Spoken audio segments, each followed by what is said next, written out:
This is the rocks and minerals background information that you're going to need for the assignment today. So the first thing is, what is a rock? So a rock is just a mixture of one or more minerals. So if you have a bunch of minerals and you put them together, that makes a rock. So I'd like you to think of some rocks that you've heard of before. And if you were in class, I'd have us list out a whole bunch of them on the board.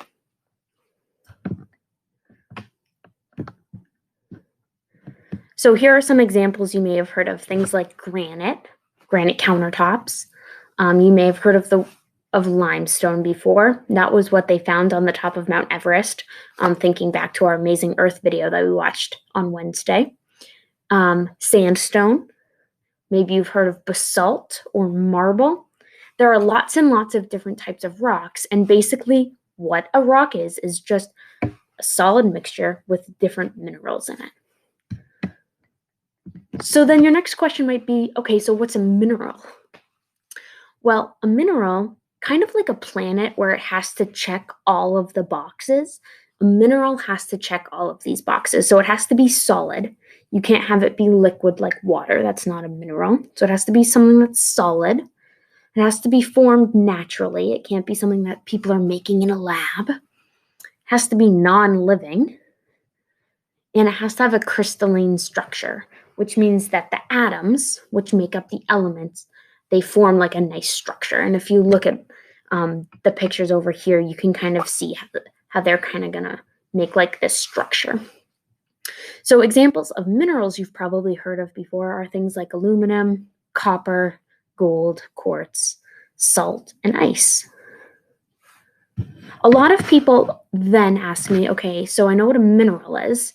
It has to cover all of those things. And if we take a bunch of those and we put them together, that makes a rock. And a lot of times people ask me, so what's a gem? A gem is just a fancy mineral.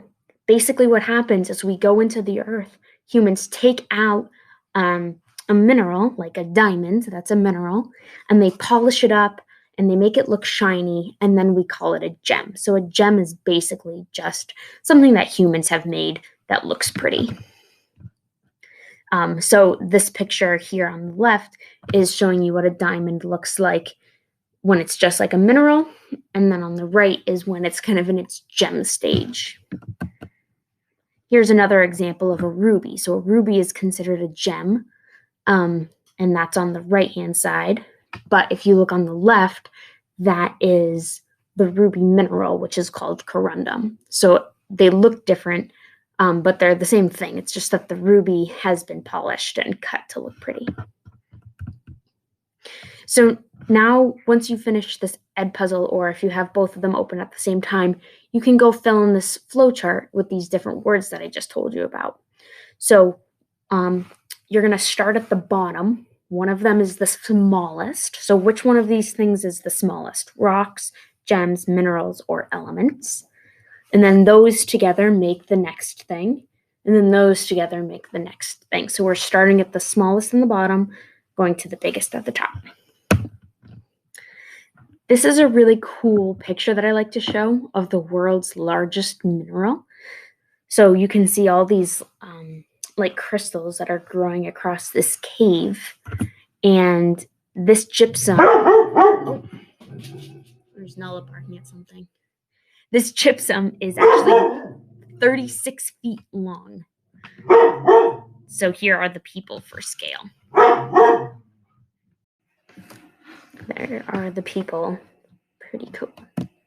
Nalla's done barking now. Okay, so how do rocks form? So we know that rocks are made of minerals, but how do we get rocks? And I know that this might be review for some people, but because you're all coming from different middle schools, you've learned different things in middle school and in elementary school. So we kind of have to relearn it all to get on the same page. So rocks can form in 3 ways. They can melt and then harden. So that would be like how we were talking at the divergent boundaries, where there's new crust coming up. It's magma, and then it hardens and turns into rock. So that's the first way. The second way that you can form a rock is by taking a rock and adding heat and pressure to it. So like basically cooking that rock. Or you can take a rock, you can erode it, which means like break it up and move it somewhere, and then deposit it, and then squish it together and lithify it is what it's called, and turn it into another rock.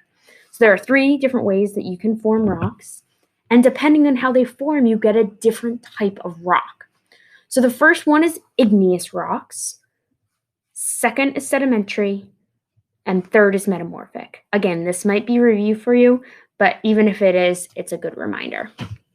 So we're going to go through each of these rocks to talk about how they form and how they're different from all the other ones. Rock. So this is a rock that at one point was a liquid rock. It was melted. It was what we think of as magma or lava. And then it hardened.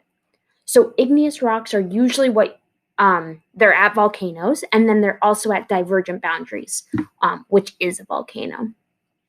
And obviously, they can cool at different rates. So if something comes shooting out of a volcano, it's going to turn into rock very quickly, right? It's going to cool really quickly and come into rock. And that's called extrusive.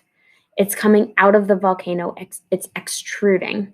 And what happens when a rock does this is that it makes really, really small grains that you can't actually see. And you'll get to look at some of these rocks when you come into school. But extrusive rocks, they cool really quickly. And because of that, they have really small grains and you can't really see the crystals. If it doesn't explode out of the volcano, sometimes a volcano just won't actually explode and it just kind of dies. And if you look at the picture here, in the bottom, you'll see that there's this magma chamber and then there's this chunk coming off of it that's not turning into a volcano. And there's magma in there. And what's going to happen is it's just slowly going to cool down.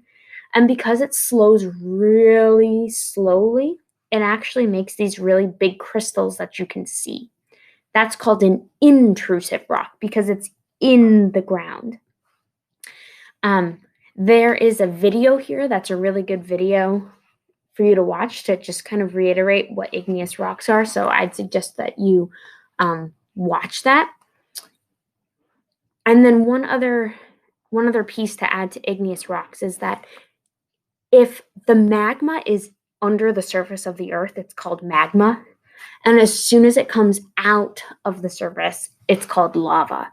So if you've ever wondered what the difference between magma and lava is under the ground and lava is when it comes out. That we're going to talk about is a metamorphic rock. So the difference between a metamorphic rock and an igneous rock is that they both get hot, but a metamorphic rock never ever melts. If a rock melts and then cools, it's going to be an igneous rock. Metamorphic rocks just get really hot, but they never actually melt. And the reason that they get hot is because of heat and pressure. So what happens is you take a rock that's already there and you add heat and pressure to it. And that will change it into a metamorphic rock. So there are different ways that a rock could get heat and pressure added to it. The first one is contact metamorphism. So if you are near a volcano and then magma gets really close to you but doesn't melt you, it's going to make that rock that was already there really hot. So that's the first picture that's in the top right here. You can see the magma coming up. There's heat from the magma, and it's actually heating up the rocks that were already there and cooking them into metamorphic rocks. Another way that you can get heat and pressure is by slamming rocks together. So if you think about convergent plate boundaries, so they're converging and where you have continental crust and continental crust slamming into each other, there's going to be a lot of heat there as those rocks slam into each other. And that can create enough heat to change the rocks into a metamorphic rock, a different kind of rock. You could also get so much heat and pressure just by stacking layers and layers and layers and more layers of rock on top of you that eventually you just get squished so much and you have so much pressure that you, whoops, sorry about that, that you turn into a metamorphic rock. And that's the picture that's down in the bottom right-hand corner. You can see that things are falling out of the ocean. They're making layers, and at the bottom, there's enough that it's going to turn into metamorphic rock, not the magma that's all the way at the bottom. Rock types is the sedimentary rock. So we got igneous, metamorphic, and sedimentary. Sedimentary rocks are basically just pieces of old rocks, dead creatures, or precipitated chemicals that have all now basically been glued together. And they get glued together by minerals and chemicals that fill in all of those empty spaces. So basically what happens is you have a mountain, like the Green Mountains, like Camel's Hump or Mount Mansfield, and the rocks, they actually hate being that high above sea level. A rock's entire goal in life is to try to get back to the ocean because they don't like being that high above sea level. So what happens is these rocks, they weather and they erode, which basically means that they're breaking off the mountain and they move down the mountain in all the streams. And then they get to the rivers and then they flow down the rivers. Eventually, somewhere, these little pieces of rock that have broken off the mountain are going to drop out of the river.